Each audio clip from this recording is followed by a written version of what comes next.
Dios, gracias a Dios. Buenas tardes, mis amados hermanos. Los saludo con la paz de Jesucristo, la paz de Dios que sobrepasa todo entendimiento. Esta tarde es una tarde gloriosa, porque cuando estamos con la palabra de Dios y hablando de Jesucristo, es un privilegio. Saludos a mi congregación Vida Nueva en Jesucristo, amados hermanos, gracias a Dios por ustedes. Saludo también a todo nuestro Ministerio Internacional Hechos Apostólicos, los que nos oyen, y a todos los amigos en diferentes lugares que nos oyen. Esta palabra es para vuestra edificación, así es. Tómenla, reflexionenla en ella y verá que encontrarán verdades que nos van a ayudar a crecer en la vida cristiana, como toda la palabra que Dios le da a los predicadores, sí mismo, para crecer y ser edificados. Amén. Padre Celestial, Señor, qué bueno esta tarde, nuevamente delante de ti. Danos, Señor, corazones humildes, corazones sencillos, mentes abiertas y una voluntad dispuesta para escuchar y para aprender. Cada predicador, cada persona que puede enseñar tu palabra, esta tarde pido por ella, Señor, para que tu Dios abras sus labios y su mente. En el nombre del Señor Jesús. Amén. Gloria al Señor. Bueno, hermanos, estamos en este estudio que empezamos, gracias a Dios, y como siempre, el Señor nos va a ayudar a descubrir verdades en este tesoro de su palabra, verdades escondidas, tesoro escondido que nos puede ayudar mucho. Y si usted ya lo ha descubierto, ya lo sabe, gloria a Dios, pero entonces le va a ayudar también. Siempre la palabra de Dios es nueva. Amén. Gloria al Señor. Entonces estamos en las notas del Deuteronomio, el quinto libro del Pentateuco, que se le atribuye a Moisés como que fue el escritor y que a través de las edades Dios lo ha conservado. Ese libro, extrañamente, si no fuera por la misericordia de Dios, ya estaba destruido o enterrado o olvidado, pero Dios lo conservó a través de los milenios y de los centenios para que nosotros pudiéramos en el siglo XXI ser estudiosos y descubrir las verdades de Dios. Amén. Entonces, vamos a leer una escritura, hermanos, en el capítulo 1 de Deuteronomio. Vamos a leer unos versículos desde el versículo desde el versículo 9 en adelante.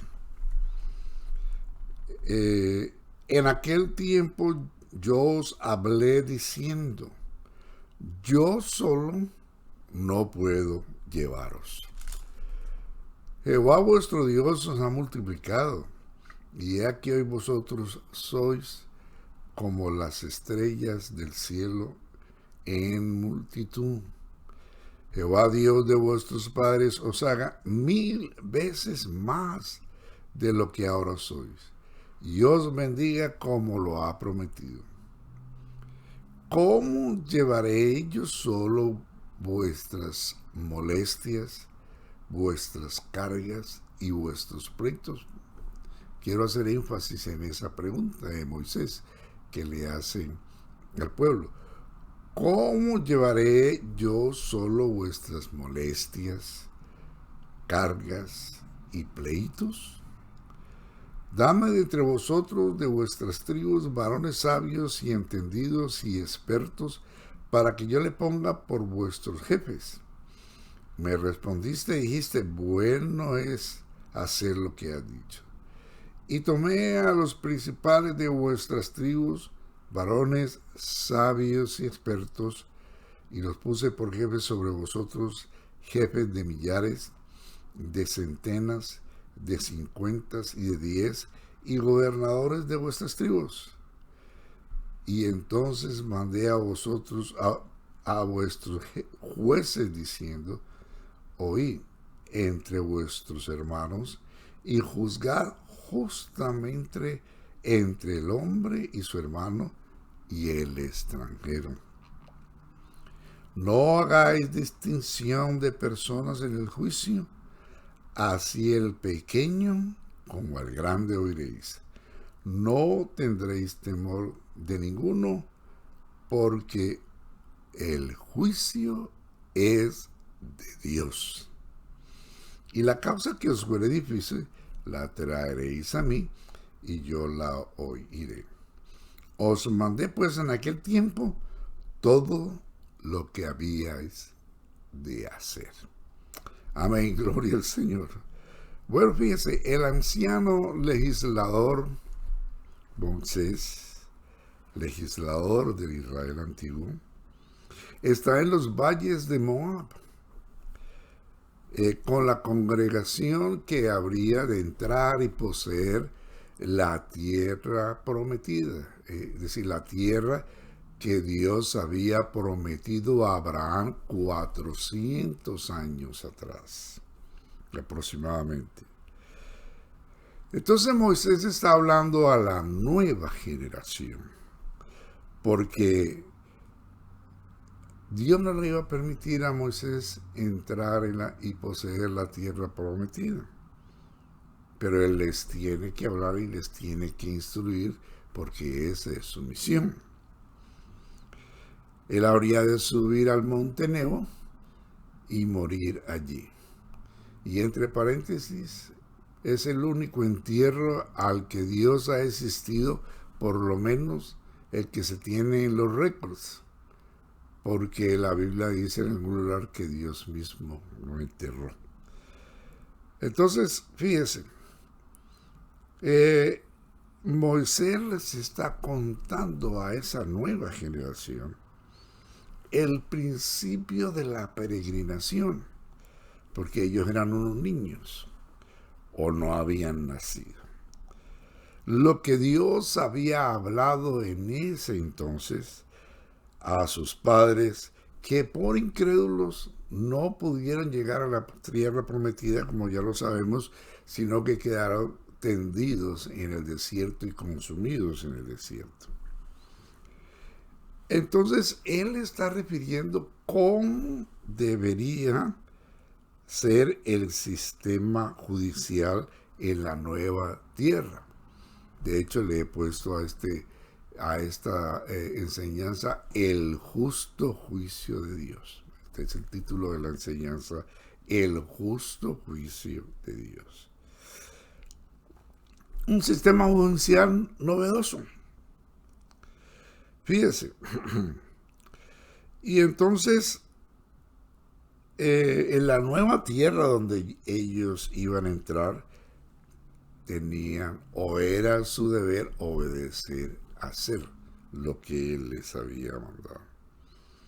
Entonces, toma como referencia esto mismo, lo que 40 años atrás el Señor había hablado. Les recuerda a ellos que Dios había aceptado su plan. Ese plan fue el plan de Moisés, se lo aconsejó su suegro Jetro, pero Dios se lo tenía que aprobar.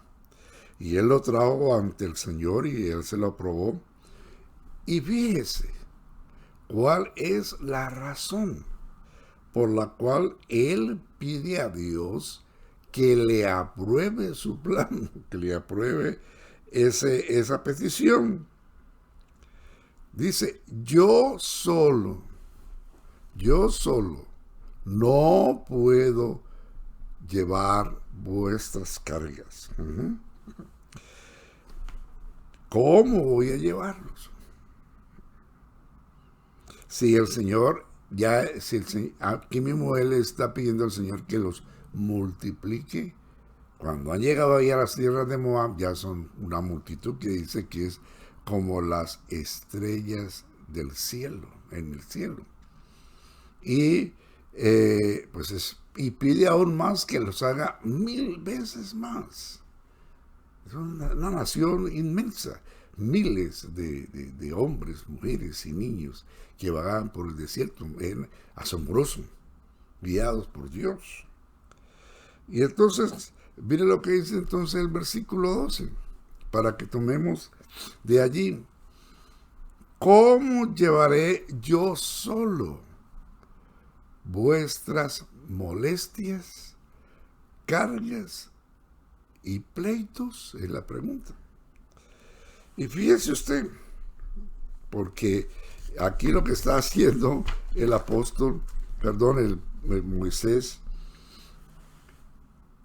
lo que él quiere termina en pleitos. El hombre más manso de la tierra, según lo dice aquí mismo, sentía el peso agobiante de solo él juzgar a un pueblo tan numeroso. Y la razón principal entonces para que él pida auxilio, para que él tenga ayudantes, son los pleitos. Entre ellos, pleitos entre el pueblo. Había cantidades de controversias, seguramente controversias humanas serias entre ellos, claro. Habían celos amargos, habían serias discrepancias, habían conflictos legales, habían choque. Seguramente eso era lo más común. Ahí venía todo, choques de caracteres entre uno y otro, entre familias, entre tribus. Celos amargos. Y eso agobiaba al profeta y al legislador Moisés. ¿Por qué había eso? ¿Por qué habían esa clase de pleitos? ¿Por qué todo degeneraba en pleitos? Cuando habían recibido una ley, la ley de Dios, que el segundo mandamiento decía, amarás, el primer mandamiento era amar al Señor tu Dios sobre todas las cosas, y el segundo era amar al próximo como a ti mismo. Es decir, había un mandamiento de que el prójimo era tan importante como usted mismo. La ley, toda la prescripción de la ley era en favor del otro. En favor del otro, porque si el favor era del otro, era de todos. Entonces, ¿por qué? Si ellos hubieran comportado amorosamente, como lo prescribía la palabra de Dios, unos con los otros, pues no había necesidad de jueces. Simplemente ellos mismos arreglarían de una manera cristiana, podríamos decirlo así hoy, arreglarían sus conflictos, arreglarían sus malos entendidos. No habría necesidad de jueces. Pero fíjese, todo hubiera sido arreglado. Los problemas de interés social o de interés personal. ¿Por qué? Porque siempre se estaría pensando en el bien del prójimo o en el bien de la persona, como lo prescribía, repito, la ley. Entonces el anciano legislador tiene que lidiar con todo esto, cosa que lo agobió. En alguna parte decía que la línea de gente que venía donde Moisés era interminable, para que juzgara las cosas. Entonces, él pide la ayuda de Dios. Gracias a Dios que siempre el Señor está listo. Y pide a Dios que le apruebe su plan. Amén. Siempre todos los planes hay que traerlo al Señor para que Él mire si lo aprueba. Ruega a Dios que le ayude. Entonces el Señor le aprueba, por supuesto, porque el Señor conoce nuestra condición. Dios sabe cómo es la naturaleza humana. Hay un salmo que dice, se acuerda que somos polvo, soplo que va y no vuelve. Él sabe. Y el ser humano siempre fue así. Los conflictos, todo lo que existe en el mundo es porque de guerras y todo es el conflicto. Empieza por no ceder a otro. Uh-huh. Entonces, pero no bueno, fíjese, no bueno más en el principio del pueblo de Israel al entrar en la tierra prometida, no fue nomás en Deuteronomio 1, también lo fue en Hechos 6. Acaba la iglesia primitiva de empezar. Hace unos pocos días el Espíritu Santo cayó, como nos dice en Hechos 2. Fueron llenos del Espíritu Santo, hablaron en otras lenguas. El Señor los llenó de poder para que fueran testigos y llevaran el Evangelio a toda parte. El ministerio de Cristo ya había sido enseñado. El Señor Jesucristo estuvo con ellos 3 años y medio, a muchos de ellos, y ya les había enseñado. Lo habían oído, lo habían percibido su mensaje. Pero apenas llega el Pentecostés, o apenas pasa el día de Pentecostés, comienza lo mismo. Las molestias, las cargas y los pleitos. Tremendos. El adversario siempre, como se dice, jugando esas cartas para estorbar la marcha de los propósitos y de los designios divinos. Uh-huh. Y ahí vemos la mano del adversario. Entonces, explota en la iglesia, por decirlo así, un conflicto étnico. Un conflicto que se estaba volviendo de grandes proporciones, que estaba llevando a la iglesia a dividirla. La iglesia primitiva. Porque los hebreos, entre los hebreos y los griegos, había disputas o había resentimientos por el asunto de la comida. Había comida para todos, pero se había entrado un espíritu étnico o un espíritu de privilegio para la clase étnica a que le correspondía, me imagino. Molestias, cargas que degeneraron en pleitos. Uh-huh. Entonces, también, como allá en Deuteronomio capítulo 1, aquí hay que nombrar jueces. En el capítulo 6 de Hechos. En el Deuteronomio nos dice aquí que eran hombres sabios y expertos. Eso es lo que requería para ser gobernadores, jefes de millares, de centenas, jefes de 50 y jefe de decenas. Así estaba prescrito el orden de gobierno y jueces. Porque el juicio, y les advierte, les enseña, Moisés les dice, porque el juicio es de Dios. ¿Cómo deberían hacer el juicio? Les dice muy bien, no hacer discriminación, no hacer distinción de persona, acepción de persona, no dejarse sobornar, muy importante, ¿no? Al pequeño y al grande oiréis, sin dilación, sin temor, porque el juicio es de Dios. Esa palabra, póngase esa palabra en su cabeza, hermano. El juicio es de Dios. Lo mismo entonces para estos hermanos del capítulo 6 de Hechos, 7 varones que fueran llenos del Espíritu Santo y de sabiduría. Gloria a Dios, gloria a Dios. Fieles, tenía que ser de buen testimonio, conocido de todos, que todos dieran buen testimonio de ellos. Así empezó el diaconado de la iglesia, que hasta hoy se practica en todas las congregaciones. el adversario siempre está trabajando en cada creyente, en cada individuo, para que el yo resurja, para que lo propio resurja, para que lo propio sea lo primario, para que lo que importe a mí sea lo mío.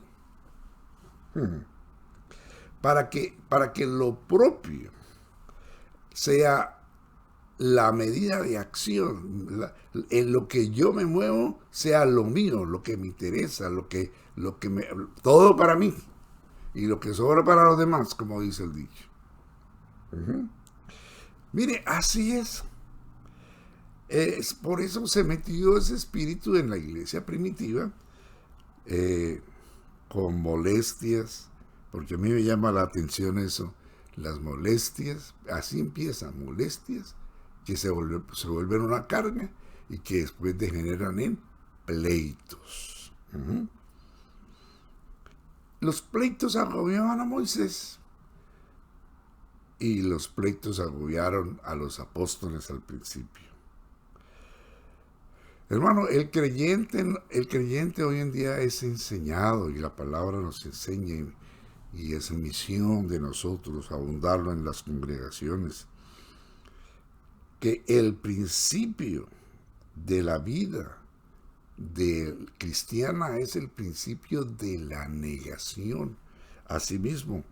Y eso lo hemos estudiado aquí en nuestra congregación, gracias al Señor. Y todo eso está en las cartas del apóstol Pablo, en las cartas del apóstol Pedro. Si usted encuentra suficiente documentación para esa situación. Siempre el apóstol en cada carta, en cada epístola, está hablando del amor a los demás, de el hermano hay que considerarlo superior a uno mismo, para evitar esas molestias que lo llevan a las cargas y a los pleitos. Fíjense usted, hermanos, el Señor Jesucristo dijo en Mateo 16:24, el que quiere venir en pos de mí, niéguese a sí mismo, tome su cruz cada día y sígueme.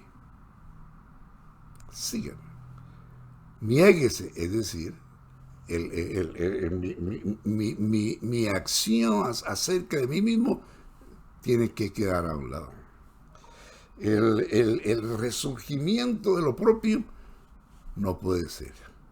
Tome su cruz, eso es algo incómodo, tomar esa decisión del negamiento a uno mismo, pues puede resultar incómodo. Tome su cruz, échesela al hombro cada día. Y así nosotros podemos seguir al Señor. Esto es algo que hay que pensarlo, hay que reflexionar, y que sea esta la oportunidad para que podamos reflexionar sobre el asunto. Nos dice la palabra de Dios en Marcos que los apóstoles disputaban entre ellos cuál sería el mayor o cuál ocuparía las mejores posiciones en el reino de Cristo. Acuérdense que ellos esperaban que el Señor le devolviera al Israel de ese entonces, de hace 2000 años, las glorias del reino cuando Salomón, cuando David, cuando era un reino grande. Y ellos esperaban que pues el Señor hiciera eso, tanto que el mismo día que el Señor ascendió a los cielos, ellos le preguntaron: Señor, ¿restaurarás el reino de Israel en este tiempo? Porque ellos se enfocaban en la grandeza física del reino de Israel, que de todas maneras es una promesa, por supuesto que sí.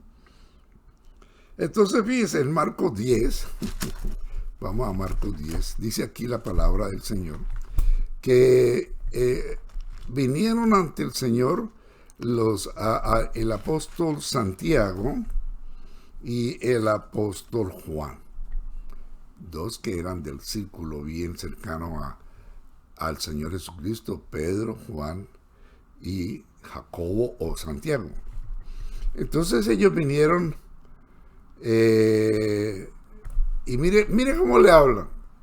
Yo quiero que usted note la resurgencia del yo, ¿cómo se dice? La acción de lo propio en ellos. Entonces Jacobo, versículo 35 del capítulo 10 de Marcos. Entonces Jacobo y Juan, hijo de Zebedeo, se le acercaron diciendo: Maestro, querríamos que nos haga lo que pidiéremos. Imagínense, vieron del Señor, queremos que nos haga lo que le pedimos. Había un movimiento tremendo, una acción tremenda de lo propio, de un gran deseo. Eso no quiere decir que tenían un gran deseo de ocupar los primeros lugares.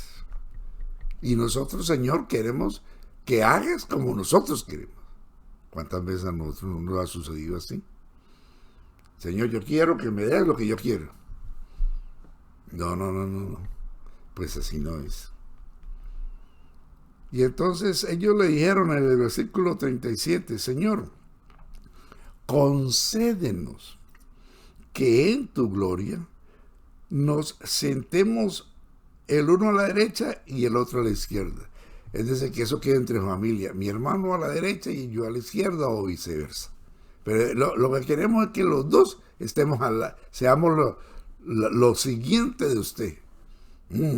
Estaban pidiendo grande. Claro que sí. Un resurgimiento tremendo de lo propio. Y los otros 10 se dieron cuenta. Los otros apóstoles se dieron cuenta porque, versículo 41, cuando lo oyeron los 10, comenzaron a enojarse. Ahí llegó el pleito contra Jacobo y contra Juan. Así que se levantó ahí una contienda, una molestia que se volvió una carga y que generó en pleito. Porque también ellos tenían sus propias aspiraciones. Bueno, fíjese, se enojaron, dice. Pero mire, un principio que nosotros tenemos que aprender. Es importante que usted, hermano, y que yo, y que todo creyente aprendamos este principio del reino de Dios. El reino de Dios está cerca. Y cuando habla aquí el reino, está hablando del milenio, del reino milenial. Es posible que alcancemos. Bueno, los más jóvenes, digo yo. Entonces el Señor les dice, miren, versículo 42, sabéis que los que son tenidos por gobernantes en esta dimensión del mundo, de las naciones, ellos se enseñorean de ellas. Y sus grandes ejercen sobre ellas potestades. Es el imperio de los poderosos. Pero no será así entre vosotros, sino que el que quiere hacerse grande entre vosotros, el que quiere ser grande, sea servidor, sea vuestro servidor. Y el que de vosotros quiera ser el primero, sea siervo de todos. Entonces, esa es la manera como se designa el justo juicio de Dios o el sistema de Dios. Usted quiere ser grande en el reino de los cielos, usted quiere ser grande cuando el Señor venga y vamos a reinar con Él. Pues aquí tiene que ser siervo. Para poder ser grande hay que ser siervo, para poder ser grande hay que ser pequeño. Ese es el principio del Señor. Entonces, Debe ser siervo de todos. Si usted quiere ser, llevar lo primario, si quiere los aplausos, quiere las chatarreras, quiere las bandas, las cintas. En el reino de los cielos, aquí tiene que ser siervo de todos. Eso es lo que dice, siervo de todos. Primero será siervo de todos. Y eso es lo que los discípulos, pues como que no les cabía. Y en general al ser humano no le entra eso mucho. Y claro, eso no es una doctrina que se predica mucho. No es una doctrina que en nuestras iglesias se enseña con insistencia, porque pues no cabe mucho. No, nadie quiere ser siervo. Nadie quiere ser el más humilde. Nadie. Alabanzas al Señor. Bendito sea el nombre de Jesucristo. Todos queremos ser grandes y de uno. Lo que pasa es que la cercanía de Cristo, el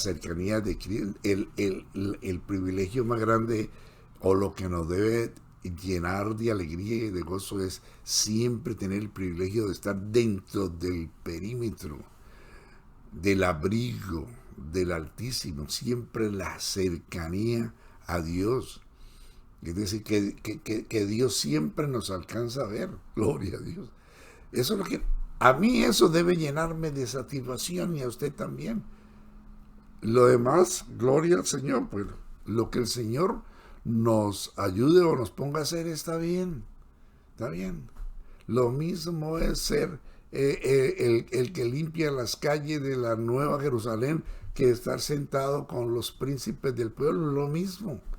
Porque la gloria siempre es para Dios, tanto el que limpia como el que está sentado con los príncipes de su pueblo. La gloria es para Dios. Y si Dios, al que está sentado con los príncipes del pueblo, un día le dice, a barrer, a barrer. Y lo mismo, alegre, feliz, dichoso. ¿Por qué? Porque aquí lo que hace que el creyente sea feliz es agradar a Dios. No la resurgencia del yo que lleva a los pleitos, ni el accionar de lo propio que también lleva a los pleitos. No había necesidad de jueces, ni tampoco había necesidad en nuestras iglesias de jueces, si este principio lo supiéramos aplicar desde ahora, porque desde ahora es que tenemos que aprenderlo para practicarlo cuando nos toque en el reino de Cristo. Allá no vamos a ir a aprender cómo hacer, tenemos que aprenderlo aquí. Esta es la escuela, esta es la universidad, aquí es donde nosotros estamos estudiando para graduarnos cuando lleguemos al reino milenial. Por eso será, y eso es otra historia, otra lección, el tribunal de Cristo precisamente será para eso. Entonces, hermanos, el tiempo siempre corre, no debe el myself estar en acción, ¿no? Por eso dice el apóstol Santiago en el capítulo 3 y en el versículo 16, apúntenlo, hermanos, que tiene notas, que donde hay contienda, donde se forman pleitos por la resurgencia de lo propio, entonces hay perversidad, hay toda obra mala, y esa sabiduría no viene de lo alto, sino que es animal, terrenal, diabólica. Santiago 3. Y una de las enseñanzas que nosotros tenemos que aprender en la Biblia, en la palabra de Dios, es esa, el justo juicio de Dios, la justicia de Dios, aprender a actuar en la justicia de Dios, como le dijo Moisés a los 70 jueces y a los que él había nombrado. El juicio es de Dios. Ustedes son expertos, tienen ya la sabiduría, pero el juicio es de Dios. Y ellos, por supuesto, tuvieron que conocer tenían que conocer toda la prescripción de la ley para aplicar la ley conforme estaba escrita. Entonces, mire, esto no está muy conocido entre nosotros, pero es importante conocerlos. Primera de Corintios, capítulo 6. Pues esta no es la cátedra, no es el momento, o no es la lección, me estoy saliendo un poco de la lección, pero es importante que podamos unir todas estas cosas para nuestra enseñanza, para nuestra edificación. Fíjese que esto es muy importante. Quizás no lo ha leído, pero el apóstol, la iglesia de Corintios era una iglesia que tenía muchos problemas y entre ellos había muchos litigios entre los hermanos. Cuando lleguemos a Primera de Corintios vamos a tener un estudio bien largo allí. Entonces dice el apóstol, ¿osa alguno de vosotros o se atreve? Eso es lo que quiere decir cosa. Cuando tiene algo contra otro, ir a juicio delante de los injustos y no delante de los santos. Es una pregunta. Escuche esta otra pregunta. ¿O no sabéis que los santos han de juzgar al mundo? Los santos son los creyentes fieles que andan en la justicia de Dios. Y son los llamados a juzgar el mundo. Pero no solamente. Versículo 3. ¿O no sabéis que hemos de juzgar a los ángeles? ¿Se imagina usted? Es una monumental tarea que va a tener la iglesia que entre al milenio con Jesucristo. Una monumental tarea. Primero será el mundo, por supuesto, pero al final de todos los tiempos, cuando todo termine, Apocalipsis 21, 22, pues habremos de juzgar también los ángeles. Así que nosotros tenemos mucho que aprender ahora acerca de la justicia o los términos de Dios, que es muy sencillo. Dice no hacer distinciones. Y hoy el creyente se gradúa como tal cuando impide que el resurgimiento de lo propio o el mover de lo propio sea lo que controla la vida. Por eso habían pleitos. Entonces, mire, dice el apóstol, si pues, ¿cuánto más las cosas de esta vida? Versículo 4. Si pues tenéis juicio sobre cosas de esta vida, ponéis para juzgar a los que son de menos estima en la iglesia. Versículo 6. Sino que el hermano con el hermano pleitea en juicio y ante los incrédulos. Y aquí dice algo muy importante. Versículo 7. Estoy leyendo en 1 Corintios 6. Así que, por cierto, es ya una falta. Note eso, una falta en vosotros que tendréis que pleito, lo mismo que le pasaba a Moisés en Deuteronomio 1. Entre vosotros mismos. Mira esta pregunta, bien profunda para analizar. ¿Por qué no sufrís más bien el agravio? Es toda la negación de la acción de lo propio, todo, la negación de sí mismo. ¿Por qué no sufrís el agravio? ¿Por qué no sufrís más bien el ser defraudado? Porque la justicia de Dios, la justicia tiene que ser servida. La justicia tiene que ser servida. Y el juicio de Dios es justo. Se lo dejamos a Dios. Él sabe cómo arreglarlo. Pero hay cosas que están bien, ¿cómo se dice? Bien instruidas en la palabra de Dios para hacer el juicio. Entonces, la iglesia, hermanos, la iglesia, en el milenio, con Jesucristo gobernando desde Jerusalén, el Rey de Reyes, tendrá el poder político, el poder religioso, el poder político, reyes, el poder religioso, sacerdotes, y el poder judicial en manos de la iglesia. Unos serán jueces, otros serán sacerdotes. Me imagino que los que hemos tenido la oportunidad, gracias a Dios, de enseñar y predicar la palabra de Dios aquí en vida, pues en el milenio seguiremos enseñando la palabra de Dios a las nuevas y nuevas y nuevas generaciones que vayan naciendo. A los que van naciendo en los 1000 años hay que irles enseñando la palabra de Dios. Eso está en manos de la iglesia. El adversario estará ya en la cárcel, en los pits, y la iglesia estará haciendo su obra. Pero también serán reyes, el gobierno, y también serán jueces. Entonces, desde ahora aprendemos, mis queridos hermanos, desde ahora nos graduamos. El día que el Señor estemos delante del tribunal de Cristo, ahí nos darán los premios. Pero desde ahora tenemos que estudiar, que empaparnos, que entender.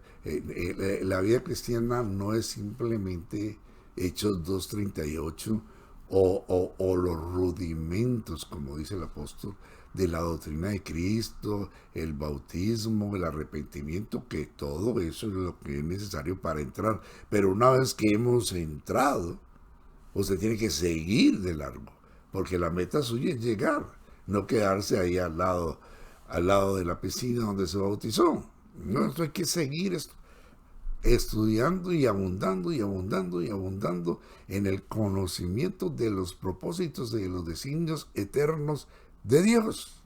Y entre esos está el hacer justicia. Gloria al Señor. Bueno, qué lindo es la palabra del Señor. Hemos de juzgar a los ángeles. Entonces, por eso tenemos que aprender a hacer justicias con la guía del Espíritu, el Espíritu que está en nosotros. El Espíritu de Dios es el que nos va guiando, nos alumbra nuestros entendimientos en la palabra y en la oración, como decíamos.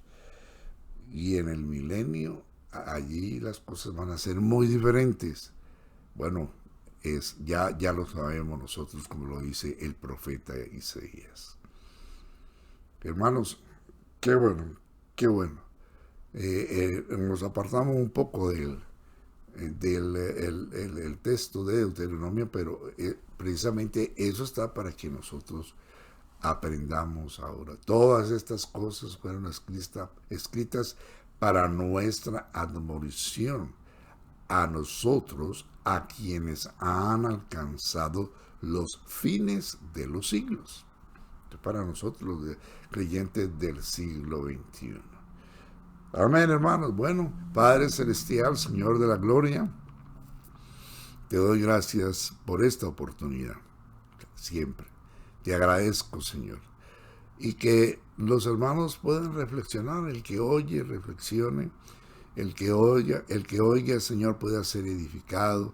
Y que tu palabra pueda ser, Señor, haya cabida en el corazón y en la mente. Que cada día aprendamos a ser más parecidos a ti, Señor. Te damos gracias por todo bien que de ti recibimos. Señor, envía tu gracia, envía tu poder a todos los hermanos y a cada predicador, Señor Jesús. Es tiempo de instruir, de encerrar la iglesia en el conocimiento de Dios. Amén, amén. Bendiciones, hermanos, bendiciones. El Señor los continúe dándole todo lo que ustedes necesitan, que el Señor supla todas vuestras necesidades conforme sus riquezas en gloria, que siempre ustedes puedan glorificar a Dios libremente en espíritu y en verdad. Amén. Nos vemos, hermanos.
For